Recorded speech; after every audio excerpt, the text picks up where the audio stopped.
খুব সহজভাবে ছোট্ট করে বিরিয়ানি বানানোটা দেখিয়ে দিচ্ছি, বাকিটা মুখে বলে দেব।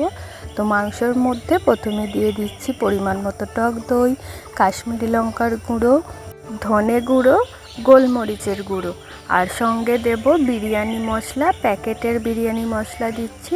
পরে কখনো সময় পেলে বিরিয়ানি মশলা কিভাবে বাড়িতে বানানো যায় সেটাও দেখিয়ে দেবো।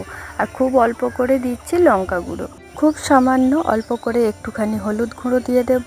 আর দিয়ে দিচ্ছি পরিমাণ মতো আদা রসুন বাটা, দিয়ে খুব ভালোভাবে মিশিয়ে আধ ঘন্টার মতো ফ্রিজে স্টোর করে দেব। খুব ভালোভাবে ম্যারিনেশনটা তাহলে হয়ে যাবে। তারপরে তেলের মধ্যে একটু পেঁয়াজ দিয়ে সমস্ত মাংসটাই দিয়ে দেব।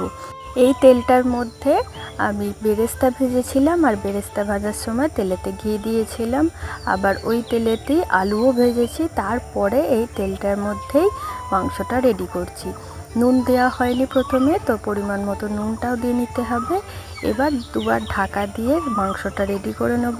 একদম শেষে বেশ কিছুটা বেরেস্তা, ধনেপাতা আর আলুগুলো দিয়ে সামান্য পরিমাণে একটু গরম জল দিয়ে সেদ্ধ করতে দিয়ে দেব। গরম জল দেওয়ার সময় গরম জলের সাথে 2 ফোঁটা মিঠা আতর দিয়ে দেব। ব্যাস, এটা কিছুক্ষণের জন্য রেডি হবে। যতক্ষণ রেডি হচ্ছে ততক্ষণে ওদিকে ভাতটা করে নিচ্ছি। ভাতটা তো হতে বেশিক্ষণ সময় লাগবে না, ভাতটা সেদ্ধ করব 60% মতো, তো ততক্ষণে মাংসটাও 5 মিনিট সেদ্ধ হয়ে যাবে।